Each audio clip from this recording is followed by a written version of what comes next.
130,000 people. That is how many Americans worked on the Manhattan Project. Physicists, engineers, construction workers, chemists, secretaries, spread across dozens of sites in 13 states. Most of them had no idea what they were building. They were told only what they needed to know. A worker operating a machine in Oak Ridge, Tennessee, knew only that her machine needed to run continuously. She did not know what it produced. She did not know she was part of the largest, most secret scientific project in human history. Entire cities were built from nothing and erased from maps. Scientists lived under false names. Mail was censored. Telephone calls were monitored. The project cost $2 billion. It was kept secret from the Vice President of the United States and from most of Congress, and not one significant leak occurred. Until August 6, 1945. This is how it happened. In December 1938, German physicists made a discovery that would change the world. They split a uranium atom. Nuclear fission. When an atom splits, it releases energy and neutrons that can split more atoms. A chain reaction releasing energy on a scale previously considered impossible. The implications were immediate and terrifying, and the people who had discovered it were in Nazi Germany. By 1939, Europe's greatest physicists had fled the Nazi regime, scattering to universities across America. Among them was Hungarian physicist Leo Szilard. When he heard about the Berlin experiment, he understood exactly what it meant. He went to see Albert Einstein. In July 1939, they met at Einstein's summer cottage on Long Island. Szilard explained the situation. Einstein grasped the implications instantly and agreed to sign a letter. The letter, drafted by Szilard, signed by Einstein, addressed to President Roosevelt, warned that Germany might be developing atomic weapons and urged the United States to begin its own nuclear research immediately. Roosevelt read it. He set it down. "This requires action," he told his aide. The Manhattan Project had begun. 3 cities were built from nothing.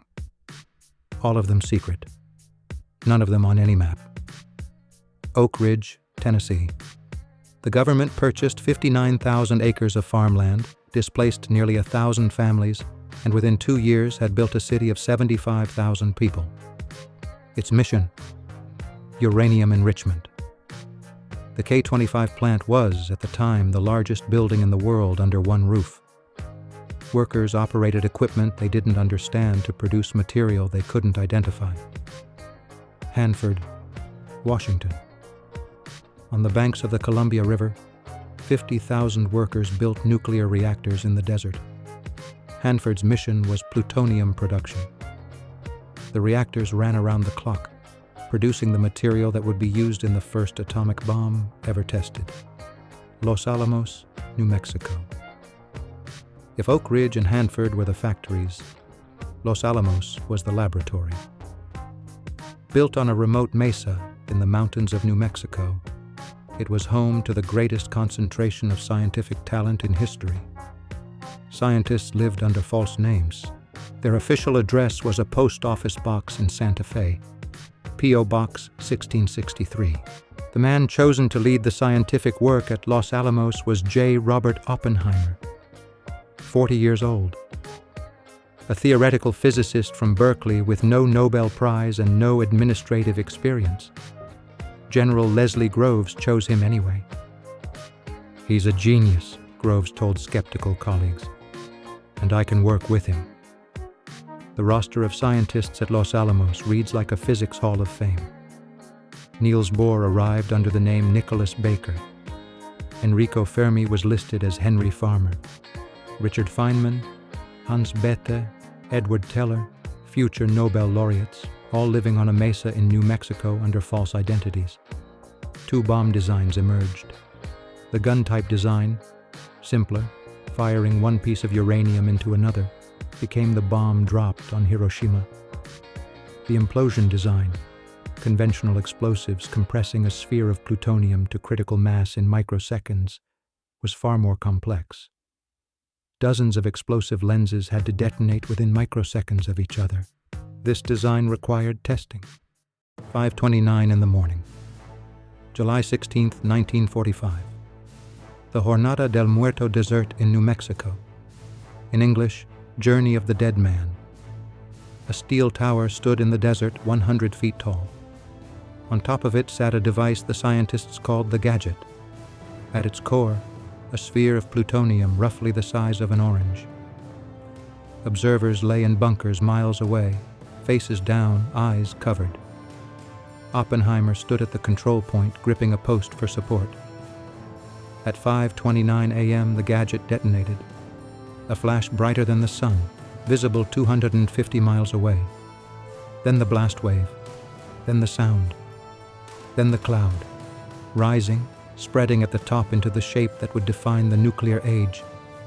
The explosion was equivalent to 21,000 tons of TNT. It vaporized the steel tower. It fused desert sand into green glass. It was the most powerful explosion in human history. Oppenheimer, watching the cloud rise, thought of a line from the Hindu scripture, the Bhagavad Gita. "Now I am become death, the destroyer of worlds." Another scientist turned to him and said something less poetic. "Now we are all sons of bitches."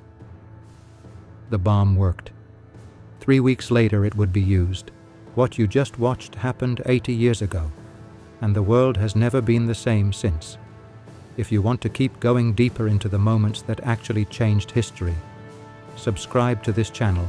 New video every week. Don't miss what comes next. The decision to use the bomb emerged from a brutal calculation.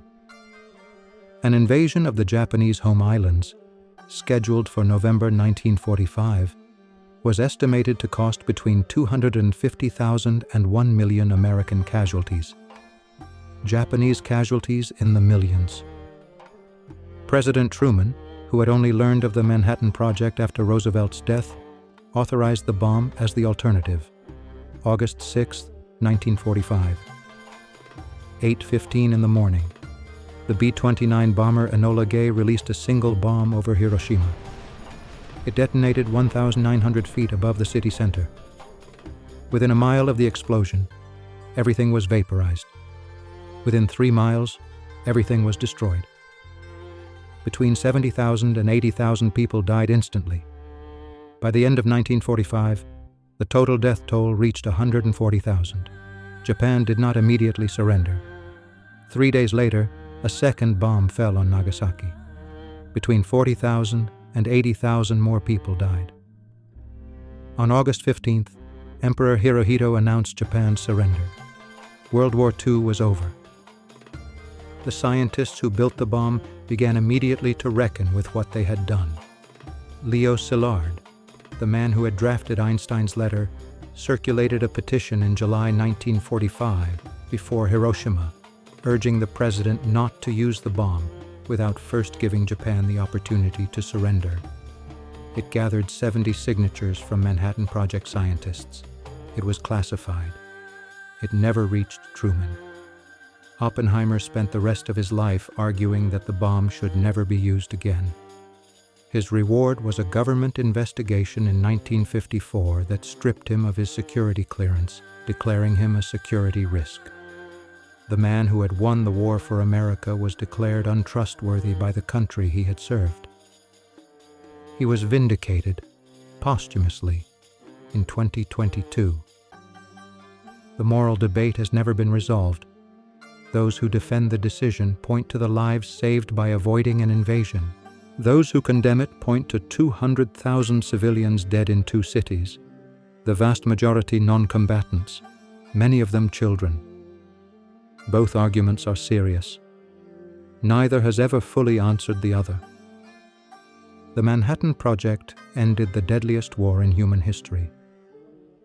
It launched the nuclear age, and it left its creators with a question they could never answer. Had they done the right thing? There is no clean answer. There is only the history, and the weight of it, and the world that resulted. Today, 9 nations possess nuclear weapons. Combined, they hold an estimated 12,500 warheads. The secret built in the desert of New Mexico 80 years ago is still with us.